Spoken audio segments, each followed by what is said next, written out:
Yeah, Venezuela. Few things about Venezuela. First of all, it's the most obvious, blatant, crystal clear American coup in the making. And whether they're getting sloppy or whether they're getting overconfident, I don't know. But and some of it will be people are aware of the game now. But this is a real blatant one. What they've been doing in country after country, which is targeting target countries with sanctions to create deprivation, which creates unrest with the government. And then you start creating the unrest into revolution and civil war. And you pick your side. And in some cases, like Libya, for instance, you'll send the boys in to finish the job. And this is what's happening in Venezuela. They've got this little boy in short trousers who has to tell his mum if he's going to be late coming home, Guaido, who's just been acknowledged by all the usual suspects, America, Canada, European Union, the far-right regimes of South America that are in the ownership of the United States. They've all recognized this Guaido, this little boy, as the interim president of Venezuela, and not Maduro, who's the elected president. And now they're saying that Trump is threatening military action against Maduro and the Venezuelan official government in terms of it was elected by the people, if they don't allow humanitarian aid sent by America, which is going to include a hell of a lot of weapons, by the way, and some have already been uncovered. But of course, what they don't tell you is this economic deprivation is overwhelmingly caused in a country with vast oil reserves, which has nothing to do with why America want to take it over, of course. That a central reason for the economic collapse and deprivation are years and years of American sanctions that have got more and more severe. So now the people in America that have caused this deprivation with their sanctions are now suddenly going all moral on us. They've obviously been talking to these corporations and these rebel MPs from the Labour Party to, pick up some moral leadership.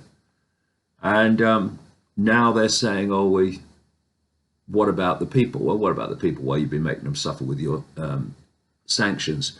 And so what we are looking at then with Venezuela is a classic American coup. And to put Elliot Abrams in as special representative to Venezuela is, well, it's not even confirmation. It's laughable. Elliot Abrams was one of the major neocons behind the invasion of Iraq, one of the major neocons in the project for the new American century, which listed all those regime changes that have either happened or been tried to make happen in the Middle East, etc. And Elliot Abrams, during the Reagan-Bush administration, was very much involved in giving essential cover to fascistic regimes in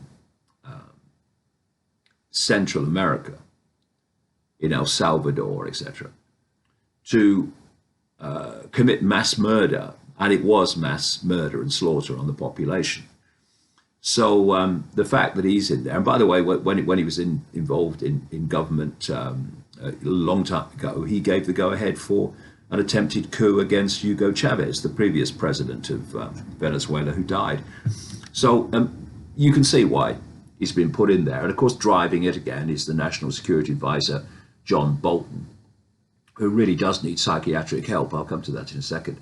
And here we have Donald Trump. This is Donald Trump, the man who said to get the alternative vote, which got him in, we must stop intervening in the affairs of other countries.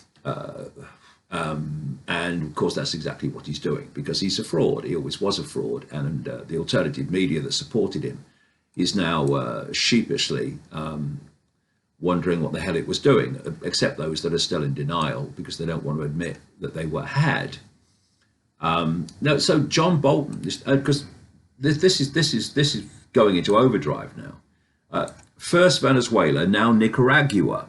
Nicaragua, they've been trying to get hold of Nicaragua for a long time from the Sandinista regime. They supported the Contras in Iran-Contra, of course, during the Reagan-Bush administration, trying to overthrow the Ortega government in Nicaragua. And they didn't manage it. So now they're going to have another go. US President Donald Trump's top foreign policy advisor, the psychopath of psychopaths, John Bolton, appears dead set on resuming his decades-long standoff with Nicaragua President Daniel Ortega, hinting that Washington-backed regime change may be in the offing. The Ortega regime has sentenced 3 farm leaders to 550 years in prison for their roles in protests in 2018. You see the recurring methodology of this whole scam in country after country after country. In 2018, where Ortega's police forces reportedly killed 300 activists, as President Trump said Monday, Ortega's days are numbered and the Nicaraguan people will soon be free, the national security advisor to the president tweeted on Wednesday. Bolton is literally mentally ill. I'm not talking symbolically. He's literally mentally ill. And there was this story written by one of our guest regular writers at davidicke.com, writes some very good articles indeed, Stephen Lindman. And it's headed John Bolton's Dissocial Personality Disorder. And Stephen says, Bolton's appointment as Trump's national security advisor threatens world peace. Anywhere Bolton goes threatens peace. You don't like it. You know, it's too peaceful. Bomb somebody. His callous contempt for humanity, rage for endless wars, pathological immorality, and other abnormalities defined the menace he represents. In 2017, he said the only way to address Pyongyang's nuclear program in North Korea, of course, is to end its regime by striking first, adding, anybody who thinks that more diplomacy was set in North Korea, more sanctions, whether against North Korea or an effort to apply sanctions against China, is giving North Korea more time to increase its nuclear arsenal. We have fooled around with North Korea for 25 years and fooling around some more is just going to make matters worse. Pathologically hostile to Iran, Bolton once said the Islamic Republic would be eliminated by the end of 2018. He earlier said US policy should unequivocally aim to overthrow the Iranian government. Because all these are Israeli ultra-Zionist agendas, which he's just a frontman for them. He's another little boy in short trousers with a big gob and a stupid moustache. Cover his big gob, I suppose. Anyway, pathologically hostile to Iran, he once said the Islamic Republic would be eliminated by the end of 2018. He earlier said US policy should unequivocally aim to overthrow the Iranian government. Following his appointment as national security advisor, which was imposed upon Trump by Sheldon Adelson, this American Israeli fanatic and multi-billionaire casino owner, Bolton asked to the Pentagon to prepare military options for terror bombing the Islamic Republic. US plans to attack the country were drawn and updated before. Following his appointment, of course, the whole thing has moved into a whole new level of extremism, more countries being picked off. We've got Venezuela now. And last July, Bolton said, Trump told me that if Iran does anything at all to the negative, they will pay a price like few countries have ever paid before. These people get off on death and destruction. It's a sexual act to them. It's a sexual stimulation. They are completely freaking bonkers. And you know, they're deciding who bombs who, so, you know, sleep well. And a sharp critic of Bolton said he's never seen a foreign policy problem that couldn't be solved by bombing. In a 2015 New York Times opinion article, he headlined, "To stop Iran's bomb, bomb Iran. Bomb, bomb, bomb, bomb, bomb Iran." God, dear, that could be a hit, John. Turning truth on its head, saying Iran's steady progress towards nuclear weapons has been long evident. The inescapable conclusion, said the great intellect of our time, is that Iran will not negotiate away its nuclear program, nor will sanctions block its building abroad and deep weapons infrastructure. How do you know, John? Well, Benjamin Netanyahu told me.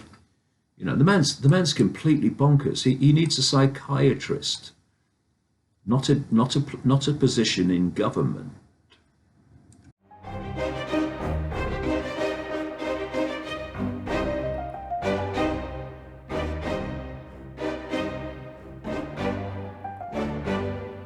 Every single event that we've done anywhere in the world, there's been certain groups that have contacted venues, made outrageous libelous claims about what David's going to speak about, and have, in many cases, got venues to cancel on us. They tell the organisers that I'm going to go on the stage and I'm going to say a stream of racist things, none of which I have ever said, none of which am I ever going to say. What then happens, staggeringly, is that instead of coming to you and saying, well, these people have said you're going to say this, you're going to say that, what's going on? They pull the event. And we hear about the event we've been organising for months being cancelled. We hear about it in the media. In Germany alone, for example, I've been in touch with over 70 venues, and we've still never managed to pull off a Germany show. And there's a venue that we had in Berlin, which to this day, nigh on well over a year, have never actually contacted me to tell me the event's been cancelled. I found out from a German newspaper when they published a story about it. And my website is blocked in schools and universities and colleges. It's blocked in government departments and government agencies. And here's me, one person, who was supposed to be this great nutter, and the system is desperate to silence what I'm putting out and to stop as many people as possible ever hearing it. Why?